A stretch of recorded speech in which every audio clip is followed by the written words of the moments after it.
all the IP lawyers, it's 12 Pacman clones.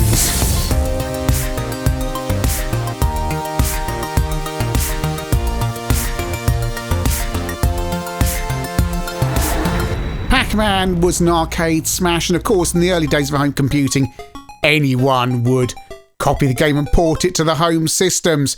But there were official releases as well, such as this version of Pacman for the MSX and this version for the Atari 8-bit, both official versions. Okay, they don't quite measure up to the arcade, but as faithful as you could expect back at the time. There's also official versions for the Spectrum and BBC as well. But what about the clones?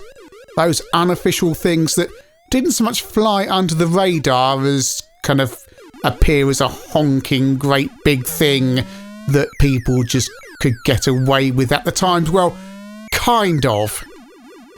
We're going to look at 12 of them, some of them very conventional, identical clones, and some of them a little bit different across, well, we're going to go across all the 8-bit formats. And we're going to start off on the Commodore 16. It's a Sean Southern game. Sean Southern, of course, went on to work for Magnetic Fields and do games like Supercars, but he cut his teeth on the C16. This game's called Pacmania. No, it's not that Pacmania. At the moment, it looks like a conventional Pac-Man game with a slightly different maze. Got power pills in the corner, you chase the ghosts, and there's fruit that appears you can collect. But there's teleport things that you can collect that teleport you to another part of the map, and you're never quite sure where it's going to send you. So up there, attention to the bottom. The ghosts have quite good intelligence, and the red ghost is a little bit faster than you, so they can catch up with you, so it adds a little bit of an edge to the game. Overall, this conversion plays well, and of course, it was a budget game, so it makes it all the better. This is Jawbreaker on the Atari 8-bit. Quite an early game.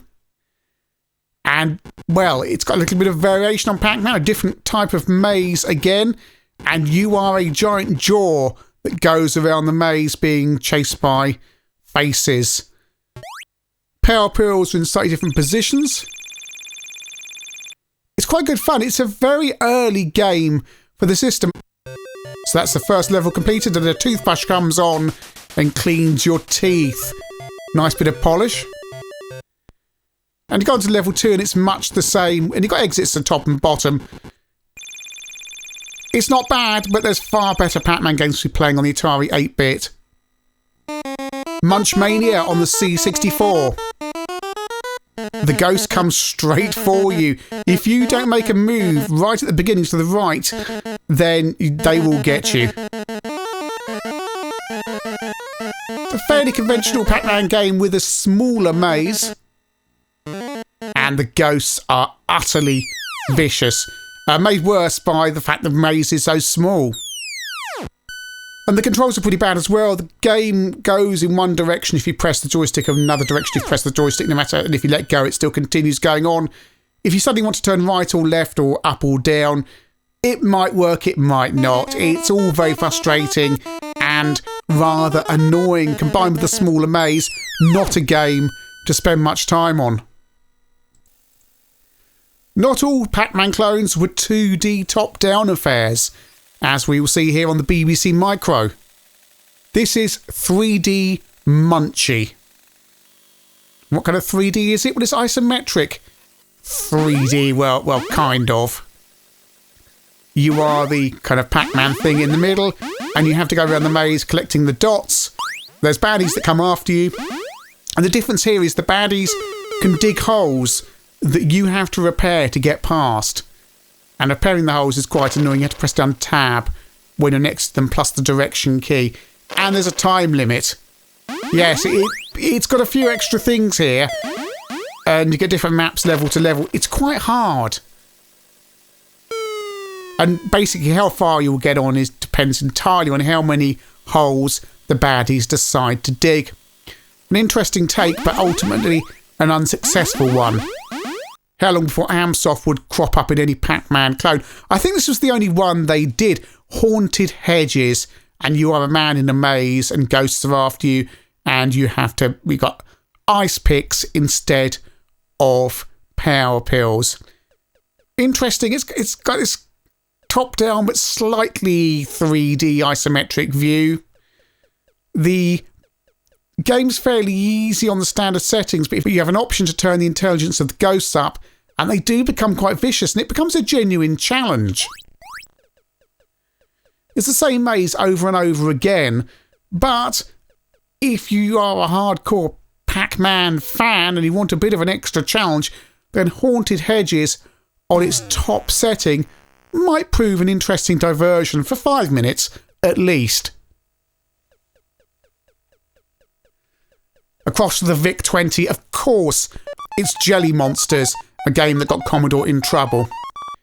First thing you'll say is, it's flickery and the maze is small, but by goodness, this thing plays like nothing else.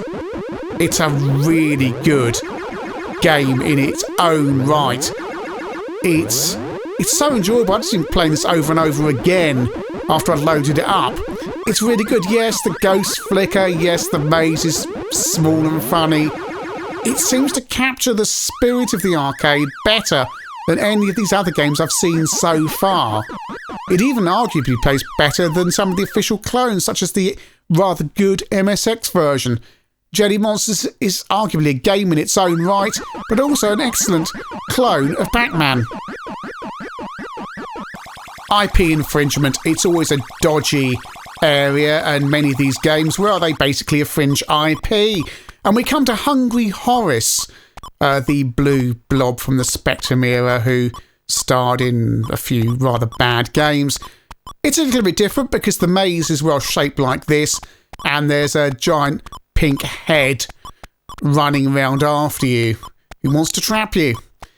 And a bell that you can collect that turns the giant pink head into a flaming head that you can then kill. It's not an awful lot of fun, to be honest. It's a take on Pac-Man, and you go from screen to screen collecting the dots. It's unoriginal, and it's just not as good as a proper Pac-Man game, which it clearly, if we're going to be generous, say borrows heavily from.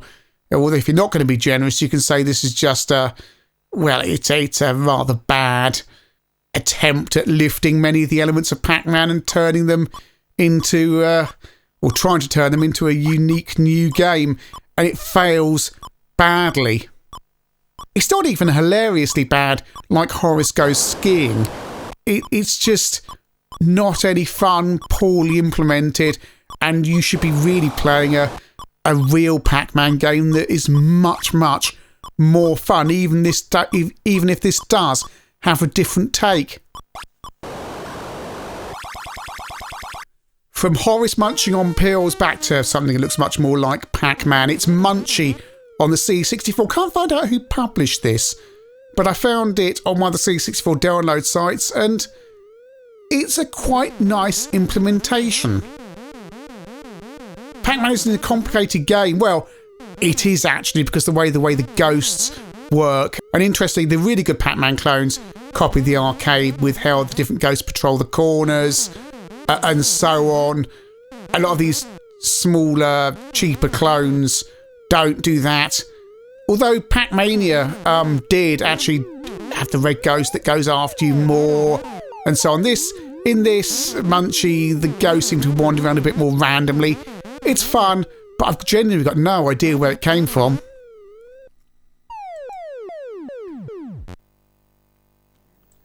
Gulpman, 1982, on the Sinclair Spectrum by Campbell Systems. Welcome to Gulpman. The object is to see yourself around the maze, avoiding the faces. You get the idea. But hey, wait, there's a difference. You have a laser which can be fired, which will send any face in direct line of fire back to his corner, so you can fire back at the ghosts. And if you can clear up all the dots, you get a bonus lasers, and it basically goes round and round and round. But the difference here is there's lots of different mazes to choose from, and loads of different difficulty levels. It's highly configurable. Incidentally, if you want to redefine the keys, the game advises you to poke the game in basic. So I am in the middle, and the ghosts will all automatically start homing in on me. And there's different speeds and mazes to choose from. I'm on the standard setting here. The trick is to try and lure the baddies into one of these little alcove things so they're all away from you, and they will just keep on encroaching on wherever you are. Right, that took a while, and that's level 1 cleared. Got bonus lasers. You don't go to a different map, you just get the same map over and over again. But you can quit and go to a different map, and here's an interesting one because you can really lure the baddies into the middle, which you will need to do if you want to complete the game, because you start in the middle, they start on the outside, and there's only one way in and out. You only really want to use your lasers as a last resort because the baddies will reset and you have to lure them in all over again. It's not working well here because I've lured those 2 into the middle, but that one there, and then need to get that other one to go up. Oh no, this is going to end badly. I'll go all 3 encroaching on me. I wonder if I can line them up and fire my laser. There we go. Oh. There we go, all back in the corner. That failed miserably. Even though it looks very basic, and indeed it's coded in basic, it's actually quite fun, and there's a bit of strategy in some of those more complex mazes as well. Over to the Beeb and Snapper by Acornsoft.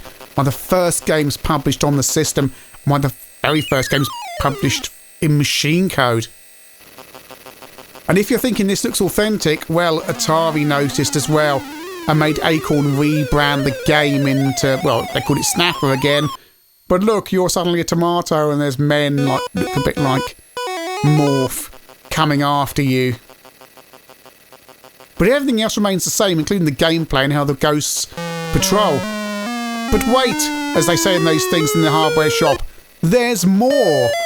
Yes, Atari Soft allowed Acornsoft to publish the game as an official Pac-Man conversion. So then you've got 3 versions of the game. You've got Snapper that looks like Pac-Man, Snapper that looks like something else with a tomato in it, and you've got Pac-Man as well, which is basically just Snapper version 1, but licensed. It's nuts.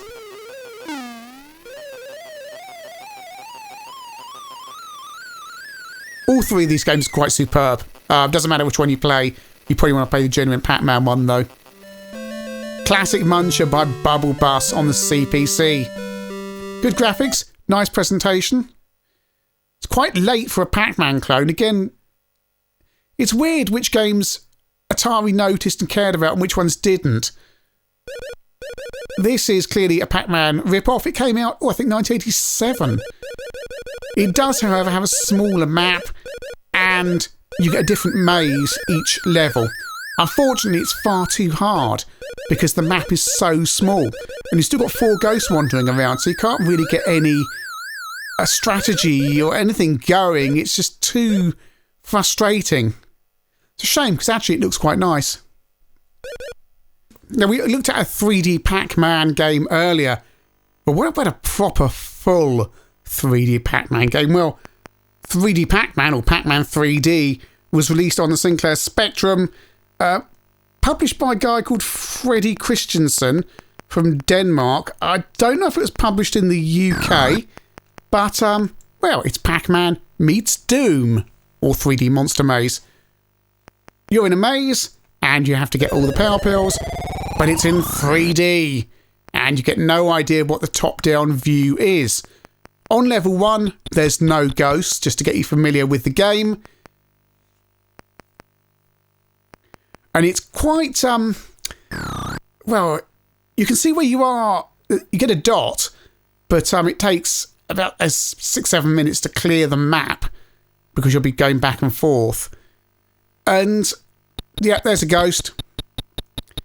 I don't know what the ghosts actually do, because I would have thought they would have killed you, but they don't seem to. At every screen you progress on, you get another ghost on there, so it gets more and more difficult. You do get shown the maze at the beginning of the game. and you have 160 pills or so to collect. It's quite an innovative game, and it moves quite fast. It's not like Sultan's Maze on the CPC, where it takes forever to redraw the screen. It chops along fast enough. So that's 12 Pac-Man games across many 8-bit systems. If you want an authentic Pac-Man experience, of course, the officially licensed games on the MSX, the Atari, and I think this version on the Spectrum as well, are probably the best place to go. But actually, the most fun game out of all of them is Jelly Monsters on the VIC-20. It's quite superb.